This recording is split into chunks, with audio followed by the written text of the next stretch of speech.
Por entre aclamações, Deus se elevou. O Senhor subiu ao toque da trombeta. Reverendo diácono para os filhos. Hoje celebramos a ascensão do Senhor. E por que o Senhor subiu aos céus? Talvez essa seja uma pergunta que por vezes temos dentro de nós, mas por vezes não ousamos colocar. Por que o Senhor teve que subir? Ele veio a nós porque veio nos salvar, veio nos transformar, veio nos ensinar. E por que Ele, sendo Deus, não poderia permanecer? Às vezes ficamos exatamente entristecidos por não poder tocar, ouvir Ele por Ele mesmo. E a liturgia hoje expressa-nos e ensina-nos os 3 motivos pelos quais o Senhor subiu aos céus. Em primeiro lugar, para estar ainda mais próximo de nós. Ele mesmo nos coloca isso em meu Evangelho, nos dizendo que estará conosco todos os dias até o fim dos tempos. Ele fica ainda mais perto de nós. Depois, porque, como Ele mesmo disse, é bom que eu vá, pois assim enviarei o defensor, enviarei o Paráclito. Ele sobe para enviar o Espírito Santo. E por fim, Ele ascende aos céus por sua própria força para dar-nos a confiança de um dia seguido, de um dia com Ele estar nos céus. Mas ainda assim, por vezes, ficamos confusos. Como Deus pode fazer isso? Como é que subindo aos céus, Ele pode estar mais próximo a nós? Porque Ele não poderia enviar o Espírito Santo daqui? Bom, primeiro que era o desígnio do Pai. Segundo, porque Ele é Deus. Então Ele pode fazer, está ainda mais próximo a nós. E por fim, porque Ele mesmo nos diz, é ainda melhor que eu vá. E vemos o quanto os apóstolos que viveram, estiveram com Ele, aproveitaram e viram este muito mais que nos é ofertado diante da sua ascensão. Muito mais porque souberam corresponder, fizeram o que o Senhor disse, como Ele disse, e por isso tiveram tantos frutos.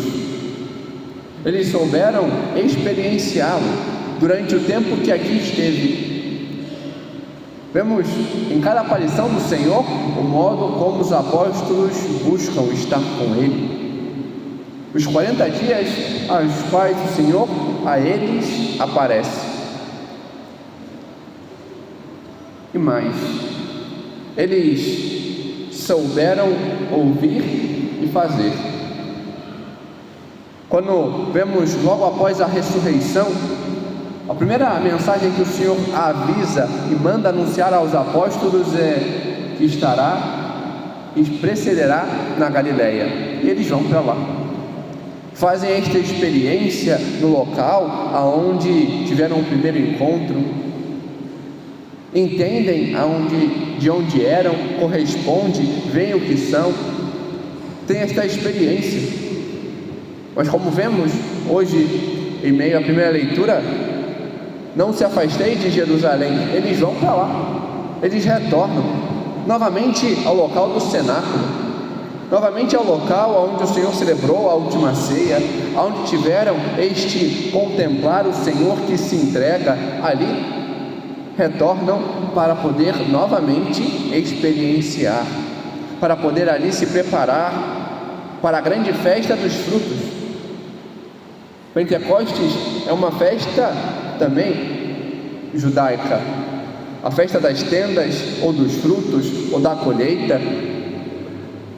E ali vemos este grandioso fruto, o cumprimento da promessa do Pai, que que a eles é feito. Eles retornam, eles sabem obedecer. E além disso, diante deste obedecer, souberam fazer a experiência de saber no local da onde vinham, o local ao qual se encontravam, souberam reconhecer quem eles eram, e assim o que deveriam fazer, porque sabiam ao que eram chamados. E vemos o como souberam corresponder anunciando. O mandato do Senhor é que eles anunciem, e eles souberam anunciar. Não porque tinham um papel e seguiam informações e falavam, olha, é para ali ou para cá. Não. Anunciavam porque tiveram esta experiência vívida e sabiam dar daquilo que tinham. Eles sabiam, como vimos na segunda leitura, que era o Senhor a sua esperança, não os prazeres, não aquilo que podiam ter e conseguir nesta terra, mas o Senhor. Colocavam nele a sua esperança, a ele buscavam, tinham nele a sua riqueza, os seus bens. Era nele, não nas coisas do mundo, não naquilo que perece e passa, mas no Senhor. Sabiam que era ele a sua grande riqueza, a qual deviam dar, porque quanto mais se dá, mais se tem. Sabiam que era nele que deveriam confiar, não nos poderes deste mundo, não nos poderosos, naqueles que maquinam e orquestram, mas no poder de Deus, naquele que é o Rei dos reis e Senhor dos senhores. E foram aonde o Senhor lhes mandava ir, a Jerusalém, a toda o restante da Judéia, a Samaria e aos confins da terra. Foram a todos os lugares a anunciar com as suas vidas, com a sua correspondência. E diante deste obedecer o mandato do Senhor, deram frutos. Se aqui estamos, somos parte desses frutos ao qual eles começaram a lucrar. Mas e nós? Por que nós, por vezes, não damos estes frutos? Por que nós, por vezes, ainda ficamos sem ver tantas coisas? Vemos os prodígios e tantas coisas que os apóstolos fizeram diante deste corresponder ao Senhor, mas conosco parece ser tão raso. Há um grande motivo, porque nós ficamos no si. O nosso grande problema é ficar estagnado e parado no si. Se eu tivesse vivido no tempo de Jesus, se eu tivesse ouvido Jesus, se eu tivesse tocado, se eu tivesse aquele emprego, se eu tivesse aquela condição, se eu tivesse... É somente em si, numa possibilidade remota, inexistente. E assim a gente foge de experienciar o Senhor, foge de saber ouvir e corresponder, foge de saber quem eu sou, de onde eu venho. E assim não tem como dar frutos, não tem como corresponder, não tem como ser aquilo que o Senhor quer, porque eu não sei obedecer o mandato dele. E como saber? Em primeiro lugar, sabendo experienciar. Durante 40 dias, os 40 primeiros dias desse tempo pascal, tivemos a oportunidade de experienciar o Senhor a cada dia. Mas quantos o fizeram? Será que eu busquei o Senhor ou eu fugi de Deus? Eu busquei ir a Ele, estar com Ele, ou dei as minhas desculpas e fugi da sua presença buscando coisas mais importantes, segundo a minha vontade? E como eu tenho experienciado Ele? Temos em meio à Santa Missa aquela que é a maior das orações da igreja, tudo aquilo que necessitamos. E como estamos experienciando o Senhor? Eu sei ouvir a Deus? Ou eu acho que, não, essa leitura aí está falando é para o outro, fulano tinha que estar aqui para ouvir, e você também, mas não está prestando atenção, porque o Senhor está falando para você. Não, olha, o padre disse na homilia, serve para ciclano, e para você também, só que você não escuta, você não se deixa tocar, você está apontando para o outro e esquece do seu erro, do seu pecado, da sua ferida.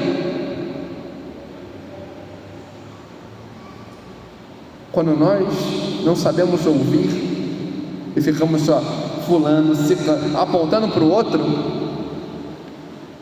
então realmente a gente não vai conseguir corresponder nunca ao que o Senhor quer. Depois vemos o quanto o Senhor quer para nós. A própria estrutura da missa leva a isso. Eu sei me olhar e reconhecer quem eu sou, porque o ato penitencial nos leva a fazer isso. Mas quantos, diante de um breve momento de silêncio, não ficam, está demorando, a música não vai começar não? E a oração? E como é que faz? Ih, vai começar agora. Porque eu não coloco ali quais são os meus defeitos, quais são as minhas misérias. É todo um ato de oração, é todo um ato de fazer a experiência com Deus. Eu posso tocar no Senhor e o Senhor se oferta a mim para que eu possa tocá-lo. E quantos o fazem? Porque tem gente que acha que tem que tomar o Senhor para si e não deixa que Ele venha e toque. Tem gente que não tem um pingo de reverência na comunhão. Ali não está um pedaço de pão, está o seu Senhor. E se você trata como um pedaço de pão, o Senhor nunca vai tocar em você, porque você não se deixa tocar por Ele. Você se fecha a Deus. E aí depois reclama: ah, Deus nunca me atende, Deus não me toca, Deus não. Se você continuar se fechando, onde é que está a sua reverência para com Deus? Paulo VI, quando coloca a carta Mysterium Fidei, ele fala que antes de comungar, eu tenho, é um dever, fazer uma reverência. Se eu não comungo de joelhos, eu tenho a obrigação de antes fazer uma genuflexão. E se eu não posso, não é fazer uma dancinha fingindo que eu faço uma genuflexão e não faço nada, mas eu faço uma reverência profunda. Não é fingir e até metade do caminho e não fazer nada e não concluir nada. Agora, se eu não busco corresponder ao Senhor, ter esta reverência, reconhecer que diante de mim ali está aquele que é o meu Deus, então não adianta. Diante da comunhão, o que eu faço? E não tem música de pós-comunhão, não vou poder cantar. Poxa, não é o momento de você cantar. Deus está dentro de você. E você fala com Ele? Ou perde seu tempo? Porque é muito fácil depois dizer: Deus não me escuta, Deus não fala comigo. Você está fechado a Ele. Deus está te tocando, está dentro de você e você ignora. Deus vem para que você faça essa experiência com Ele e você foge. Nunca que você vai realmente fazer essa experiência com o Senhor fugindo desse jeito. Cabe a nós também querer e saber agir. É muito fácil ficar, nossa, e aí ficar prestando atenção em tantas outras coisas na homilia, falar com o outro, cutucar, olha para você, hein? Falar das compras. Mas e quantas vezes nós não prestamos atenção naquilo que se dirige a nós? A homilia é um ato de conversa familiar. E por que, em vez de prestar atenção, nós conversamos? Nós fugimos, achamos que é pit stop para ir beber água. Por vezes, nós não sabemos rezar, nós não sabemos experienciar e ficamos simplesmente reclamando. O Senhor subiu ao céu e não quer saber de mim. Ele quer e está muito mais perto. Você que não aproveita. E não aproveita porque não só não sabe experienciar, não sabe quem você é e nem de onde você vem. Quantos se perguntam, onde é que é essa paróquia? Não sei, eu vou ali, eu vou lá, eu faço isso. Ou então algo pior ainda, qual a sua paróquia? A capela tal. Quando te perguntam, onde é que é a sua casa? No terceiro quarto à direita. Você fala assim? Qual é o seu quarto na sua casa? Você fala qual é a parte da sua casa? Não, eu durmo na cozinha. Qual é a sua paróquia? Na capela Nossa Senhora Aparecida, na capela São João Batista, Sagrado Coração de Jesus. Sua paróquia, se aqui, a paróquia São Pedro, a sua casa é essa. Não é para você falar o cômodo. Quando te perguntam, quem é seu pai? Meu responsável é meu irmão fulano de tal. Você responde isso? Quando te perguntam, quem é o responsável pela sua igreja? O coordenador X, o coordenador da pastoral, fulano de tal. Não! Você tem um pai nessa família. Só que quando a gente não sabe, quando a gente não busca corresponder, aí é muito fácil fugir. Porque a gente não sabe o que tem que fazer, quem é. E aí, o que você é? Eu sou membro. E corresponde a ser membro? Pedra viva da igreja? Sabe que tem que dar testemunho? Sabe que tem que anunciar com a sua vida? Ou simplesmente vem à missa, faz o seu checklist e depois vai embora? Não, eu sou mestre. Ótimo. E sabe o que tem que fazer? Sabe a quem responde? Porque imaginemos, não é fácil, fulano, é só você entrar e colocar OPA. Peraí, e toda a formação e todo o preparo? E quem é você para chamar? Porque quem chama é a igreja. É um ato de serviço só a igreja, quem chama é a igreja. Não é assim. Imaginemos um coordenador de pastoral, fala assim, não, vou chamar fulano para fazer isso, Beltrano para fazer aquilo, olha, vai ser dessa forma, tá? Espera lá, quem manda na sua casa é quem? Você que é o pai ou seus filhos rebeldes?